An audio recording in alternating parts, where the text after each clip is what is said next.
job being Stanley.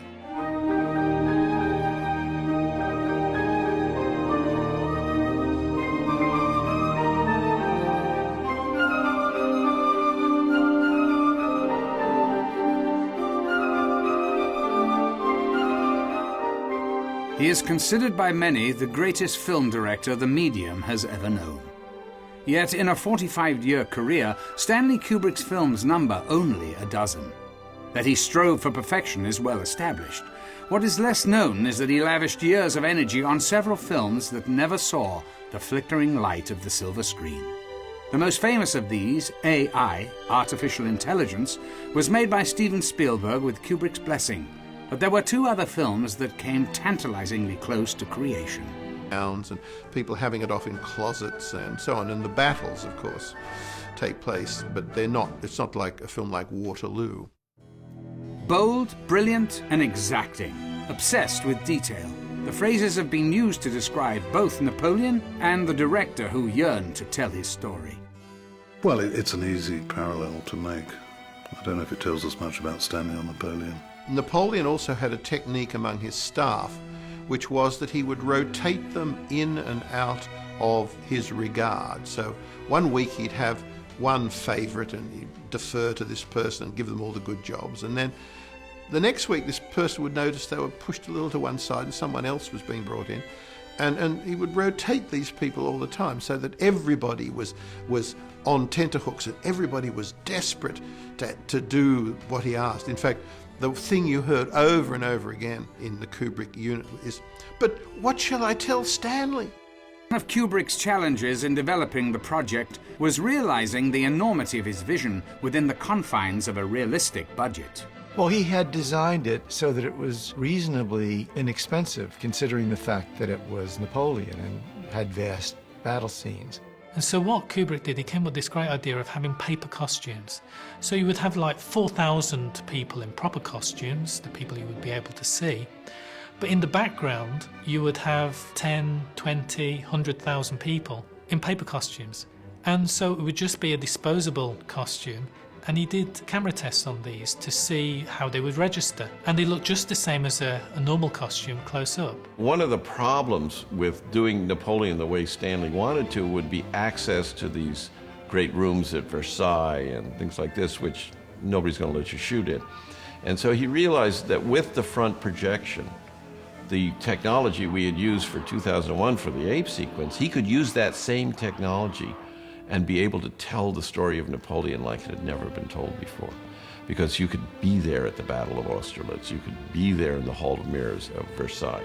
So he was very excited about that. In the late 1960s, Kubrick saw an actor he immediately realized would be perfect to play his Napoleon. He called me like he does many people out of nowhere. I didn't believe it was him on the phone. And as he is to almost all other people, very flattering and very nice about your work, and, you know, still being Stanley, he wanted to make sure I could speak other than as a Southerner. He had seen Easy Rider, so he had me read something from a play and put it on tape, make sure I spoke regular English, you know. Strike you is how much Barry Lyndon was to become, in a way, a summation of everything he was thinking in those days. This very hieratic form, this very slow, even, adult way of making films, this long looks at things, slow movements. You know, all that stuff that you can see in scraps in some of these other movies, it all comes together in Barry Lyndon. Though he would return to Napoleon on occasion in the coming years, Kubrick never got the film as close to production as he did in the heady days following the release of 2001. In the meantime, he continued to develop a number of other projects, including what he hoped would be the definitive film about World War II and the Holocaust. Stanley would have loved to make a film about this topic. You know, it was an important topic, the Holocaust and the whole Nazi period. I'm not sure that even Stanley could tell you why he wanted to make a film about the Holocaust. I mean, beyond it's interesting, it's dramatic, it's shocking, it's awful. It had always fascinated him. I mean, what happened in Germany in the 30s and 40s. And this is a kind of theme that's sort of also echoed in Clockwork Orange, that culture and civilization doesn't preclude savage, irrational behavior. And he felt that he could make a very important film about the Nazis, the whole issue of that nightmare. So he looked around for an existing book, and he read a book by an American-based but Polish-born writer named Louis Begley called Wartime Lies. I gathered from what Jan Harlan told me was that Kubrick had always wanted to make a movie about the war in Europe.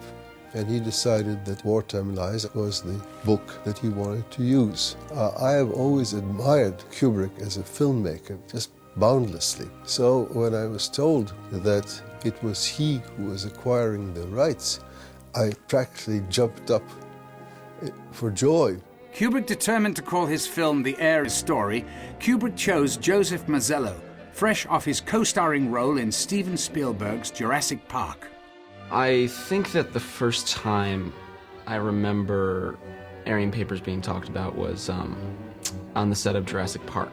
What happened was Stanley Kubrick saw Radio Flyer, which was a movie I did when I was 7, my first real big movie. And from that, he was really interested in me.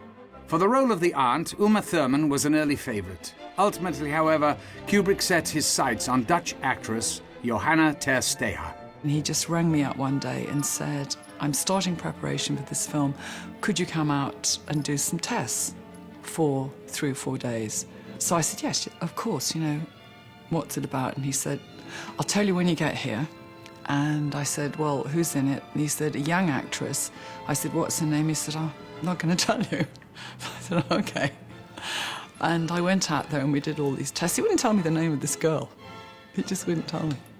I finished up Jurassic Park, and Stanley Kubrick wanted to meet me. I was flown out to meet him. I was flown out for my mom to read the script. She had read the script, and Stanley came in, and I remember most of the meeting consisted of him staring at me.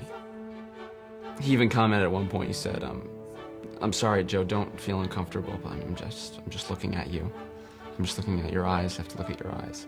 It was really important to him, I remember, to get a 3-year-old that looked like me. And so he was looking at me to make sure he got the right person to play me as a younger kid. Meanwhile, Kubrick and his team were immersed in their research. I did a lot of work on that for about, 18 months, 2 years. I did most of the initial research when Stanley had read the story, you know, tracking down books, going, well, I think I'm going to do AI instead. Ultimately, Kubrick turned AI over to Steven Spielberg, focusing his own energies on Eyes Wide Shut. It was during the final stages of post-production on that film that Stanley Kubrick died on March the 7th, 1999.